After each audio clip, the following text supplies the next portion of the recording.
The year was 2387, and Captain Jake Morrison stood on the bridge of the USS Liberty, staring out at the endless void of space. The massive ship floated silently in the shadow of a large asteroid, completely hidden from any sensors that might be looking for it. Jake had been the captain of this secret vessel for 5 years now. He never got tired of looking at the stars. The Liberty was not like any other ship in the galaxy. While the rest of the universe thought humans were weak and used old technology, this ship was proof that they were very wrong. The Liberty was 3 miles long and packed with the most advanced weapons and systems that human science could create. Its hull was made from a special metal that could bend light around it, making the ship invisible to enemy eyes. Jake walked across the bridge, his boots making soft sounds on the metal floor. His crew was busy at their stations, monitoring everything. Around them, Lieutenant Amy Rodriguez sat at the weapons control station, her fingers dancing across the holographic displays. She was the best tactical officer Jake had ever worked with, and she knew every weapon on the Liberty better than anyone else. Captain called out Lieutenant Commander Ryan Bell from the communications station. We're getting a priority message from Earth's command. Admiral Carter wants to speak with you right away. Jake nodded and walked to his command chair. The large screen in front of him flickered to life, showing the face of Admiral Lisa Carter. She was sitting in the secret command center, hidden deep beneath the Rocky Mountains on Earth. Lisa looked worried, and Jake could see the stress in her eyes. "Jake, we have a problem," Lisa said, without wasting time on greetings. "The Galactic Empire has just sent us an ultimatum. They want us to surrender our entire fleet and accept complete control by their forces. If we refuse, they're threatening to destroy Earth and all human colonies." Jake felt his stomach drop. They had all known this day might come, but hearing it made it real. "How much time do we have?" "They're giving us 72 hours to respond," Lisa replied. "But our long-range sensors are picking up a massive fleet heading toward the Sol system." "Ryan, are you seeing this data?" Ryan quickly pulled up the sensor readings on his station. His face went pale as he read the numbers. "Captain, they're showing over 2,000 ships approaching our system. Dreadnoughts, battleships, carriers, and support vessels. It's the largest invasion fleet I've ever seen." Jake looked at the data scrolling across his screen. The Empire had brought enough firepower to destroy 100 worlds. They were taking no chances with what they thought would be an easy conquest of humanity. "Admiral, what's the status of our public fleet?" Jake asked, though he already knew the answer. "The Constitution and our other visible ships are ready to play their part," Lisa said. "The Empire thinks we only have about 50 outdated vessels. They have no idea what we've really been building out here. For over a century, humanity had been part of the Galactic Empire, but they had never been happy about it. The alien races that controlled the galaxy treated humans like children, giving them old technology and keeping them weak. What the aliens didn't know was that Earth had been secretly developing its own advanced weapons and ships. The Liberty was the crown jewel of this secret program. Hidden in the asteroid belt, it had been built using technology that was decades ahead of anything the Empire had. Ship's quantum reactors could power entire cities, and its weapons could destroy targets that were light years away. "Captain," said Commander Steve Parker, the ship's chief engineer, as he approached Jake's chair, "all systems are running at peak efficiency. Quantum shields are fully charged, and our fighter squadrons are ready for launch. We have 500 of our best pilots waiting in the hangar bays."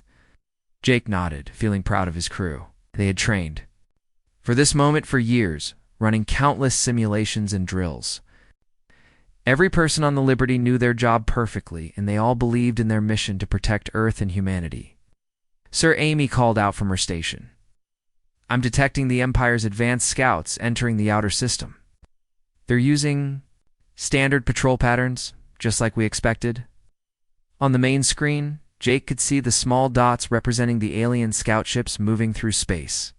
They were looking for any hidden defenses, but their sensors couldn't detect the Liberty. The ship's advanced cloaking system made it invisible to any technology the Empire used.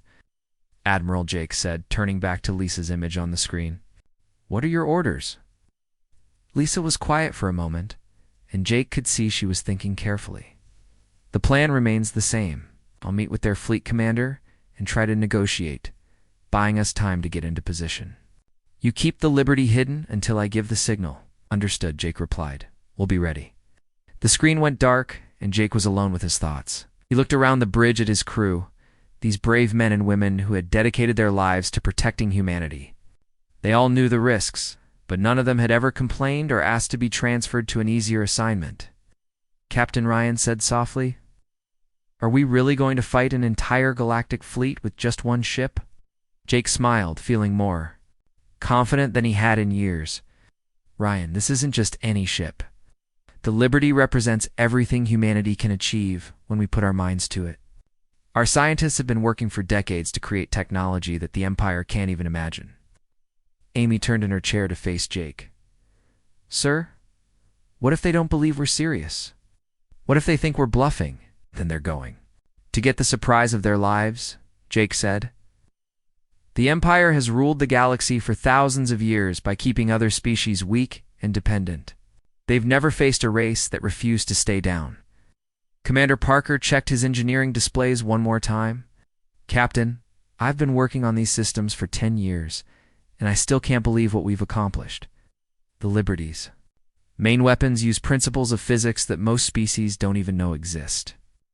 Jake walked to the large windows at the front of the bridge and looked out at the stars.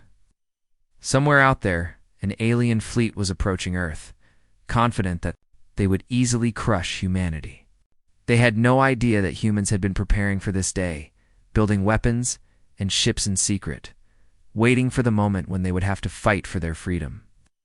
"All hands, this is the captain," Jake announced over the ship's communication system. "In a few days, we're going to face the greatest challenge in human history.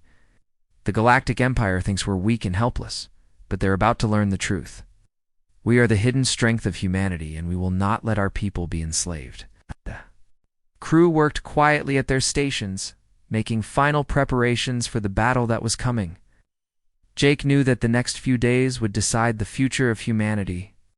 Either they would remain subjects of the Empire, or they would take their place as equals among the stars. As Jake watched the stars, he thought about all the generations of humans who had dreamed of traveling among them as free people.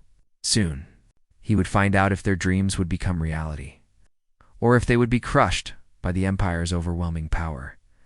The Liberty continued its silent patrol through the asteroid field, waiting for the moment when it would reveal itself to the galaxy and show them what humanity was truly capable of achieving. 2 days later, Admiral Lisa Carter stood on the bridge of the USS Constitution, watching as the massive alien fleet appeared on her screens. The ship she commanded looked old and weak compared to the alien vessels, but that was exactly what she wanted them to think. The Constitution was designed to look like human technology was far behind the rest of the galaxy. The alien fleet was enormous. Hundreds of dark ships filled the space around Earth, each one bigger than any human vessel the Empire had ever seen. Their flagship was a massive dreadnought that was over 10 miles long. It was covered in weapon ports and armor plating that gleamed in the sunlight. Admiral called out her communications officer. "We're receiving a transmission from the alien fleet." "Commander?" "Put it on the main screen," Lisa ordered, straightening her uniform and preparing to play her role. The screen flickered, woke, and the face of General Vex Korath appeared. The alien commander was a Zephyrian, with gray skin, 4 arms, and cold yellow eyes that seemed to look right through Lisa. His voice was deep and filled with authority when he spoke. "I am General Korath of the Galactic Empire. You will surrender your pathetic fleet immediately and prepare your planet for occupation.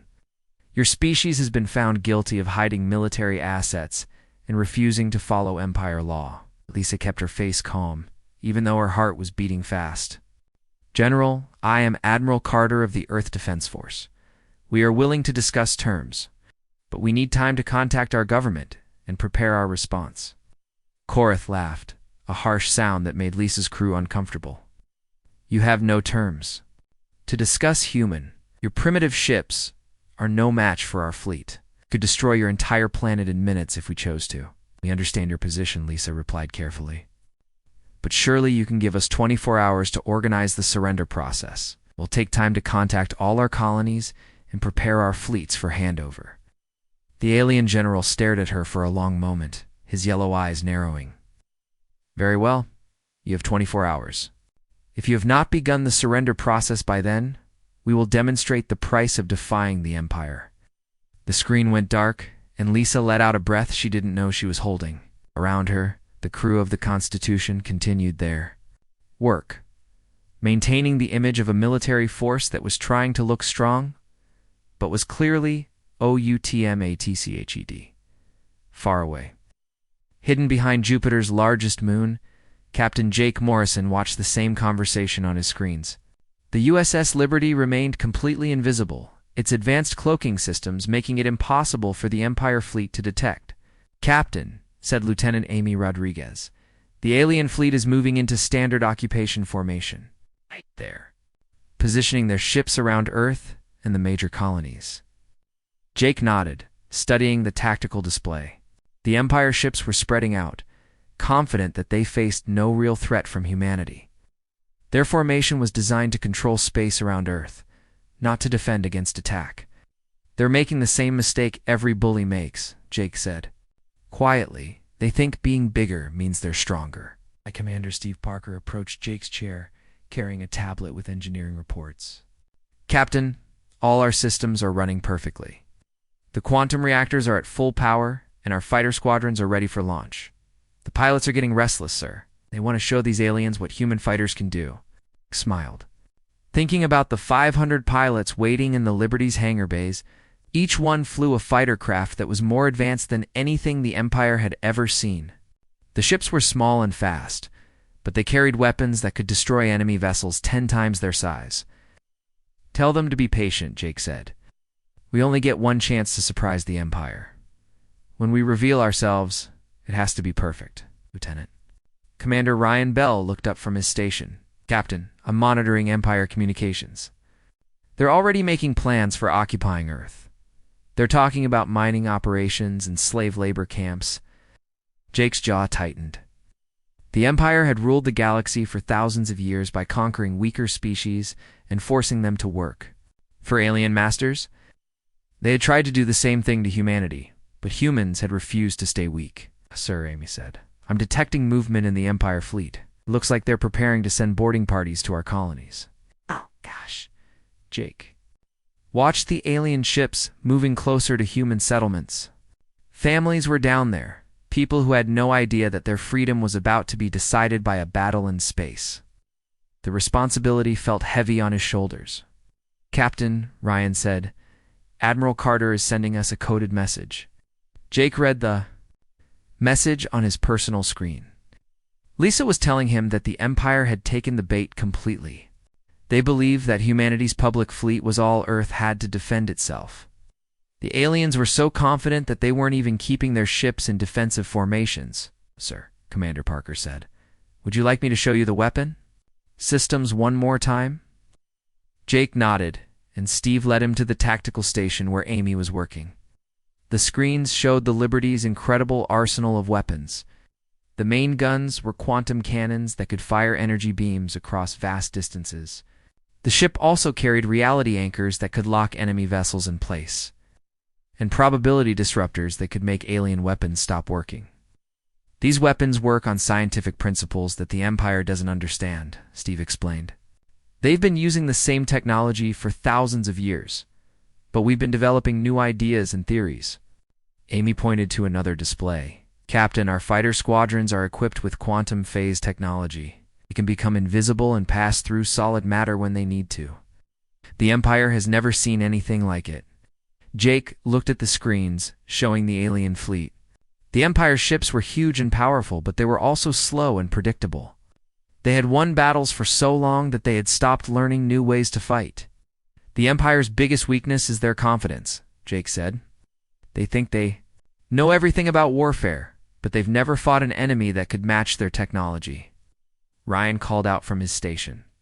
"Captain, we're receiving another transmission from Admiral Carter. She's about to give the Empire her final answer." Jake returned to his command chair and watched as Lisa appeared on the screen again. This time, she was talking to General Koreth from the bridge of the Constitution. The alien general looked impatient and angry. "Have you prepared your surrender, human?" Koreth demanded. Lisa stood straight and looked directly at the alien commander. "General, After careful consideration, Earth's answer is no. We will not surrender our freedom to the Empire. Korth's face twisted with rage. Then you have chosen death. My fleet will destroy your pathetic ships and burn your planet to ash. We shall see, Lisa replied calmly, and the transmission ended. Jake watched as the Empire fleet began to move toward Earth, their weapons charging for battle. The aliens were about to learn that they had made a terrible mistake, they thought. They were attacking a weak and helpless species, but they were actually about to face the most advanced military technology in the galaxy. Okay, all hands, Jake announced over the ship's communication system. This is it. In a few minutes, we're going. To show the Empire what happens when they underestimate humanity, the Liberty's engines began to hum with power as the ship prepared to drop its cloak and enter the battle. Jake looked at his crew, these brave people who had trained for years for this moment. They were ready to fight for humanity's freedom. Amy said, "The Empire fleet is beginning their attack run on Earth." Jake smiled grimly. "Then it's time to introduce ourselves." General Korth stood on the bridge of his flagship. The massive dreadnought called the Iron Fist. His four arms moved across the control panels as he prepared to destroy the human fleet. The yellow lights of his ship's weapon systems glowed, brighter as they charged for battle. "All ships begin the attack," Korth commanded through his communication system. "Show these humans what happens when they defy the Empire." The alien fleet moved forward like a dark cloud. Over 2,000 ships spreading across space toward Earth, their weapons began to glow with deadly energy, ready to turn the human planet into burning dust. Korth smiled, showing his sharp teeth. This would be an easy victory. Admiral Lisa Carter watched the approaching fleet from the bridge of the Constitution. Her ship and the small human fleet around Earth looked tiny compared to the massive alien vessels. But Lisa was not afraid. She knew something that General Korth did not know. "All ships maintain defensive positions," Lisa ordered her fleet. "Wait for my signal." The alien ships came closer, their weapons almost ready to fire. Was about to give the order to destroy Earth when something impossible happened. Space itself seemed to bend and twist directly in front of his fleet. The USS Liberty appeared out of nowhere. The massive human ship materialized like a ghost, becoming solid, its hull shining with an estranged light that hurt to look at. The Liberty was 3 miles long and completely unlike any ship in the galaxy. Its surface was smooth and curved, made from metals that seemed to shift and change color in the starlight. "What is that?" Korth shouted, his voice filled with shock. In fear, his sensor officers scrambled to analyze the mysterious ship. "Sir, our sensors are reading power levels that should be impossible. That ship contains more energy than our entire fleet combined." Captain Jake Morrison stood on the Liberty's bridge, finally able to drop the pretense of hiding.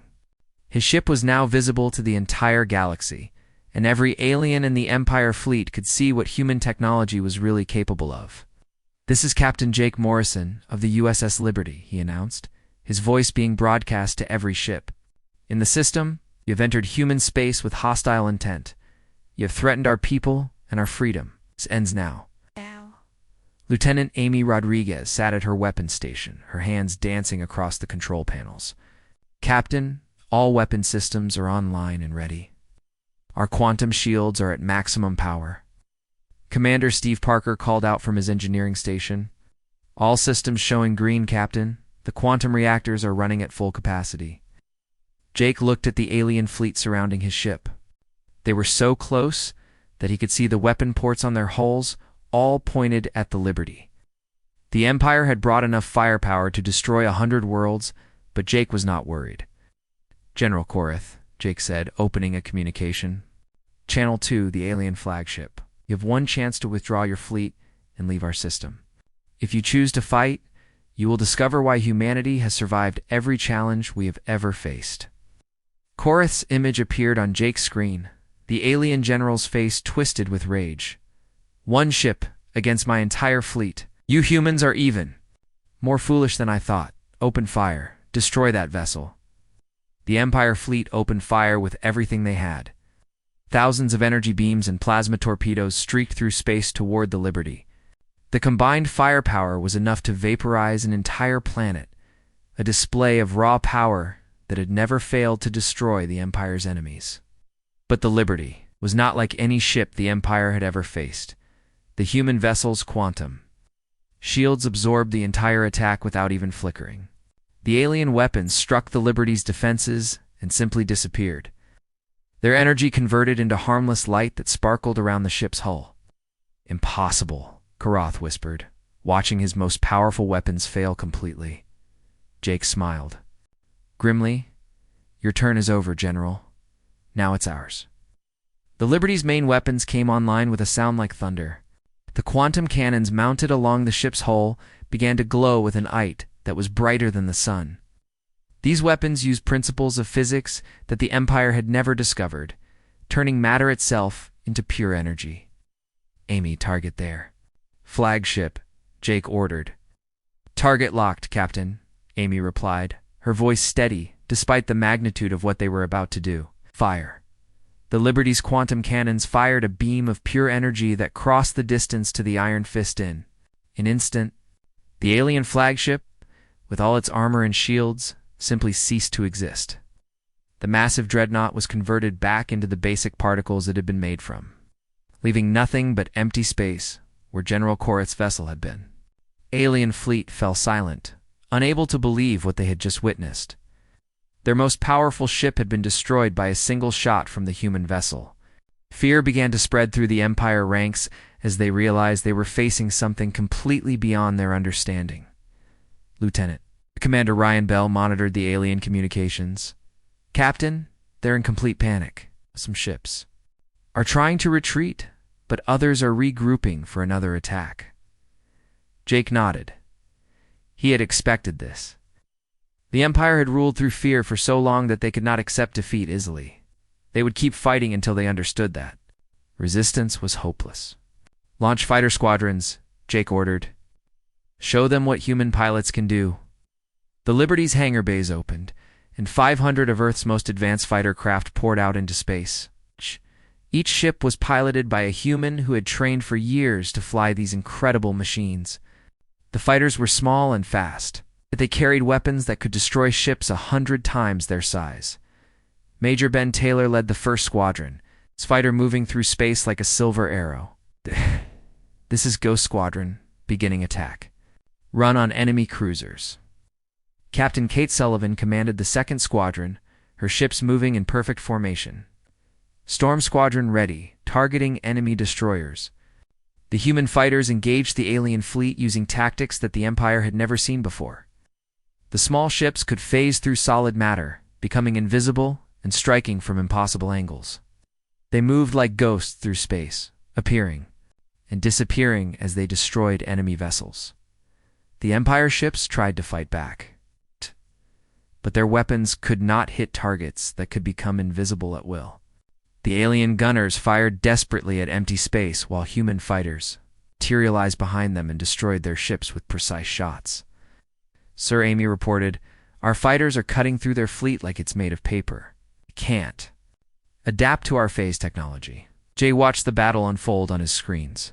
The Empire ships were larger and more numerous, but they were also slow and predictable. They had won battles for so long by overwhelming their enemies with superior numbers and firepower, but those tactics were useless against an enemy they could not hit.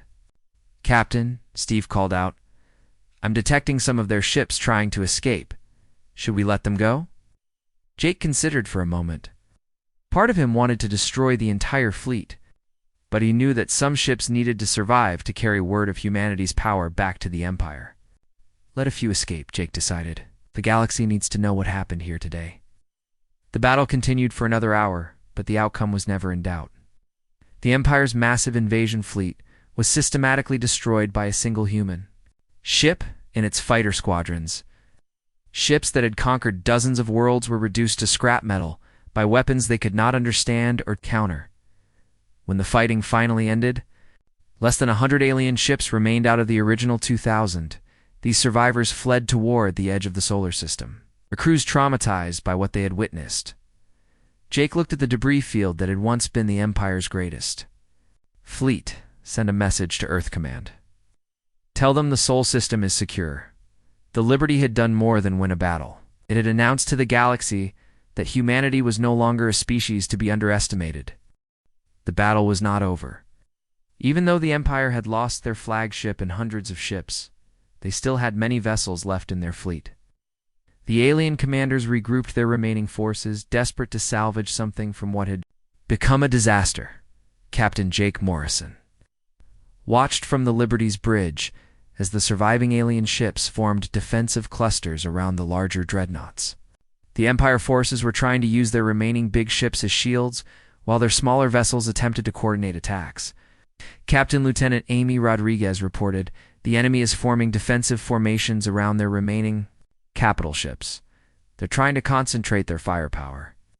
Jake nodded, studying the tactical display. The aliens were learning, but they were still thinking like the Empire always had. They believed that bigger ships and more guns would eventually win the day. They had no idea how wrong they were. "Ryan, what are you hearing from their communications?" Jake asked. Lieutenant Commander Ryan Bell listened to the alien transmissions through his headset. "Sir, they're calling for reinforcements from other sectors. They're also trying to analyze our technology, but their scientists can't understand what they're seeing." Commander Steve Parker approached Jake's chair with a tablet showing the Liberty's system status. "Captain, our quantum reactors are still at full power. We've used less than 10% of our total energy capacity. The ship's AI, Phoenix, is requesting permission to activate the reality anchors." Jake smiled. Phoenix was the Liberty's artificial intelligence, a computer system so advanced that it could think and learn almost like a human. The AI had been designed to help control the ship's most powerful weapons, devices that could change the laws of physics themselves. "Phoenix, you have permission to activate all experimental systems," Jake said aloud. The ship's AI responded in a calm female voice that came from speakers throughout the bridge. "Thank you, Captain. Activating reality anchors and probability disruptors. Enemy vessels will be locked in place in 30 seconds. Major Ben Taylor's voice came through the communication system from his fighter. "Liberty, this is Ghost Squadron. We're seeing strange energy readings from enemy ships. They appear to be slowing down." Captain Kate Sullivan added her report from Storm Squadron. Confirmed Liberty. "The alien ships are moving like they're stuck in thick mud. Their engines are running, but they're barely moving forward." Jake watched as the Liberty's reality anchors took effect. The devices created fields of altered space-time that made it impossible for enemy ships to move normally. The alien vessels found themselves trapped, unable to retreat or change position. "Now activate the probability disruptors," Jake ordered. Phoenix responded immediately. "Probability disruptors online, Captain. Enemy weapon systems will begin experiencing random failures. Across the alien fleet, strange things began to happen. Weapons that had worked perfectly for decades suddenly stopped firing.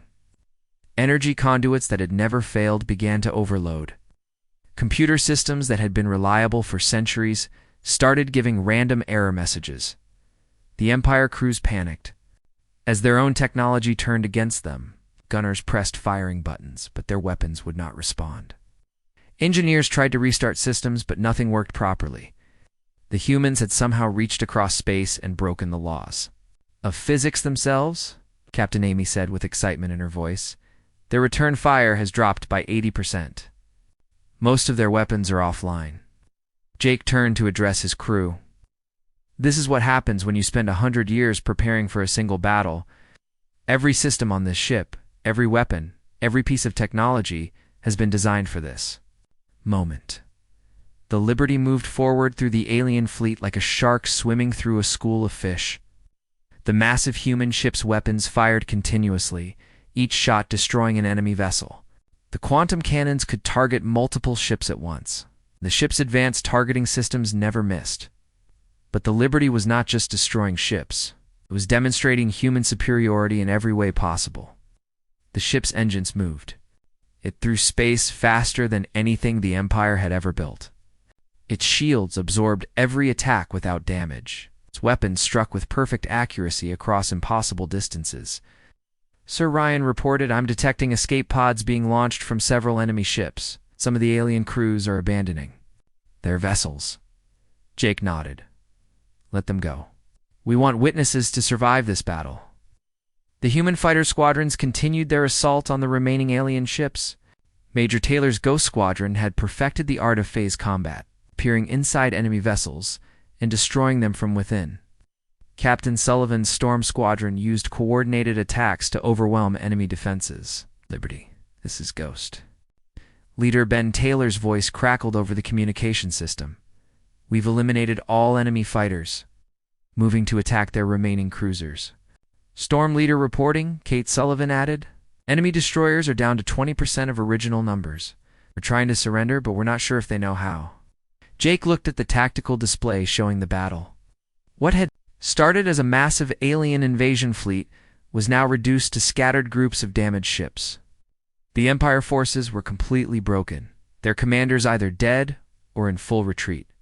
Phoenix, give me a status report on enemy capabilities, Jake requested. The AI's voice responded immediately.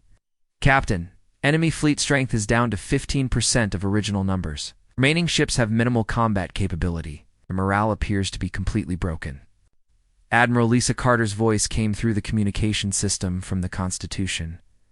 Jake, this is incredible. We've destroyed the largest invasion fleet in galactic history with a single ship. The Empire will never be able to ignore humanity.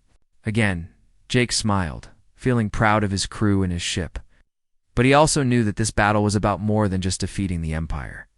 It was about proving that humanity deserved to stand as equals among the stars. Captain, Amy said, I'm detecting a small group of enemy ships trying to escape toward the outer system. Should we pursue them? Jake considered the question carefully. The Liberty could easily catch and destroy the fleeing ships, but he wanted some of them to escape. The galaxy needed to know what had happened here. Let them go, Jake decided, but make sure they know we're letting them leave. Send them a message. Ryan opened a communication channel to the fleeing alien ships. This is Captain Morrison of the USS Liberty. You are free to leave this system and return to your empire. Tell your leaders what you have seen here today. Tell them that humanity is no longer a species to be conquered. The alien ships increased, their speed, desperate to escape before the humans changed their minds.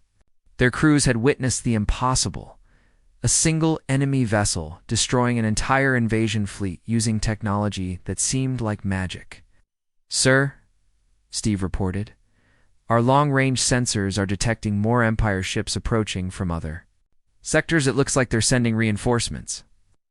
Jake looked at the sensor readings. 3 more alien fleets were heading toward the Sol system, each one as large as the force they had just defeated. The Empire was not going to give up easily. Phoenix, prepare to send a message to Earth Command, Jake ordered. Tell them we need the rest of the hidden fleet to reveal themselves. It's time to show the galaxy everything humanity has been building. AI responded immediately. Message sent. Captain. Earth Command acknowledges and reports that the USS Freedom and USS Independence are moving to intercept the incoming fleets.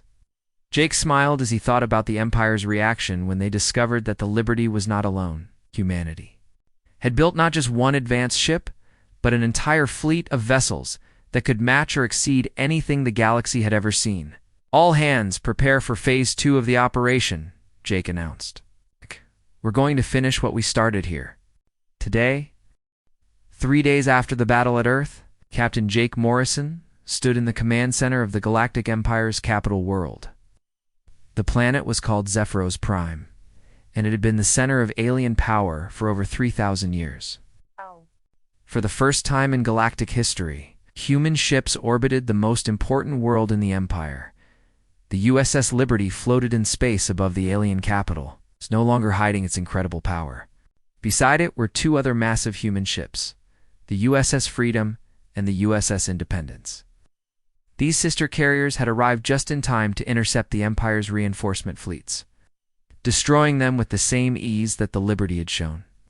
At Earth, Jake walked through the halls of the Empire's government building, accompanied by Admiral Lisa Carter and a small group of human diplomats. The alien officials who had once looked down on humanity now stared at them with fear and respect. Admiral Morrison, said the elderly alien who served as the Empire's High Chancellor, His name was Vex Thaler, and he was a Zephyrian like the general who had tried to invade Earth. We are prepared to discuss new terms between our peoples. Jake had been promoted to admiral after the battle, and he now commanded not just the Liberty, but the entire human fleet. The promotion felt strange, but he accepted the responsibility that came with humanity's new position in the galaxy. Chancellor Thaler, Jake replied, humanity is no longer interested in being part of your empire. We're here to discuss the formation of a new galactic government. The alien chancellor's forearms moved nervously as he processed Jake's words. A new government? But the empire has ruled the galaxy for thousands of years. Our system has brought peace and order to hundreds of worlds. Admiral Carter stepped forward, her voice firm but not angry. Your system has brought slavery and oppression. The empire has kept other species weak and dependent while you grew rich from their labor. That ends today. The meeting took place in the empire's Grand Council chamber, a huge room with a ceiling that showed the stars above. Hundreds of alien delegates from across the galaxy had come to witness this historic moment. Many of them had never seen humans before, and they stared. In amazement at the species that had defeated the Empire's greatest fleet, Jake looked around the room at the assembled aliens. There were tall, thin Altarians with blue skin and silver eyes. There were the rock-like granite people from the heavy worlds near the galactic core. There were even some of the mysterious shadow folk who rarely left their dark planets. Citizens of the galaxy, Jake began, his voice carrying clearly through the chamber. For too long, the Empire has told you that some species are meant to rule, while others are meant to serve. They have convinced you that technology and advancement belong only to a chosen few. Today, we prove that they were wrong, he gestured toward a large screen that showed images of the Liberty and its sister ships. These vessels represent what any species can achieve when they refuse to accept limits placed on them by others. Humanity spent over a century secretly developing this technology, while the Empire believed we were weak and primitive. An Altarian delegate stood up from her seat. But how did you develop such advanced technology? The Empire has always controlled access to scientific knowledge. Jake smiled, thinking about all the human scientists who had worked in secret for decades. We developed it by refusing to give up. When the Empire gave us old technology and told us it was the best we could have, we kept researching and experimenting. When they told us that certain scientific principles were too advanced for us to understand, we proved them wrong. Dr. Helen Wright, now in her 80s but still sharp as ever, stepped forward to address the assembly. She had been one of the original architects of humanity's secret research program, and she commanded respect even from alien scientists. The Empire's greatest mistake, Dr. Wright said, was assuming that intelligence and creativity belong only to certain species. Never realized that humans have a unique ability to think in new ways and solve problems that others consider impossible. Chancellor Thaler looked uncomfortable as he listened to the humans speak. What exactly are you proposing? You cannot simply overthrow a government that has existed for millennia. Admiral Carter opened a tablet and began reading from prepared notes. We are proposing the formation of the Galactic Confederation, a government based on equality and cooperation. Rather than domination, every species will have an equal voice, regardless of their military strength or technological advancement. Jake continued the explanation. Under this new system, no species will be forced to remain primitive or dependent. All worlds will have access to education, technology, and the resources they need to develop their own capabilities. A delegate from the Granite people spoke up, his voice deep and rumbling like an earthquake. What guarantee do we have that humans will not simply become the new rulers? You've proven that your technology is superior to anything else in the galaxy. Jake had expected this question, and he had thought carefully about his answer. Because ruling over others is not what humanity wants. We fought for our freedom, not for the right to control other species. The Confederation will be governed by elected representatives from all member worlds, not by military force. The Shadowfolk delegate, barely visible even in the bright lights of the chamber, spoke in a whisper that somehow carried throughout the room. The Empire has controlled us through fear and superior weapons. How do we know that you will not do the same? Admiral Carter stepped forward again. because we're going to share our technology. Not all of it, and not all at once, but we will. Help other species develop their own advanced capabilities. A galaxy where everyone is strong is safer than a galaxy where one group holds all the power. The announcement caused a stir throughout the chamber. Many alien delegates began talking excitedly among themselves. The idea of sharing advanced technology was revolutionary. The Empire had always hoarded their best weapons and tools. Jake raised his hand for silence. The transition will not happen overnight. We understand that changing a government that has existed for thousands of years will take time. But we are prepared to help make it happen peacefully. Chancellor Thaler looked around the chamber at the other alien leaders. And if some worlds choose not to join this confederation, then they are free to govern themselves, Jake replied. We will not force anyone to join us, but we will also not allow any world to attack or conquer its neighbors. The days of aggressive empires are over. Over the following weeks, delegates from across the galaxy met to discuss the formation of the new government. It was not easy. Many species had old grievances against each other, and some were reluctant to give up the advantages they had gained under the Empire system. But slowly, agreements were reached. The Galactic Confederation was officially formed 3 months after the battle at Earth. Admiral Jake Morrison was elected as the first Supreme Commander of the Confederation fleet, a position that rotated between species every 5 years. The USS Liberty became the flagship of the new government, a symbol of what could be achieved when beings refused to accept limits placed on them by others. The ship's advanced technology was gradually shared with other worlds, allowing them to develop their own versions of quantum weapons and faster-than-light travel. Captain Ben Taylor, now promoted to commander, established the Confederation Fighter Academy aboard the Liberty. Pilots from dozens of different species came to learn advanced combat techniques and the principles of quantum phase technology.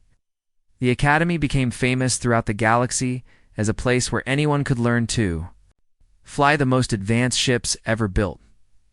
Dr. Wright led a new research institute that brought together scientists from every member world. The institute's goal was to push the boundaries of scientific knowledge even further, developing technologies that would benefit all species in the galaxy years later. Jake often stood on the Liberty's bridge and looked out at the stars, thinking about how much had changed. The galaxy was no longer ruled by fear and oppression. Instead, it was governed by cooperation and mutual respect. Humanity had not conquered the galaxy, they had freed it. And in doing so, they had proven that the greatest strength was not the ability to dominate others, but the courage to stand up for what was right. Even against impossible odds, the Liberty continued to patrol the galaxy, no longer hidden, but proudly visible as a guardian of peace and freedom for all species among the stars.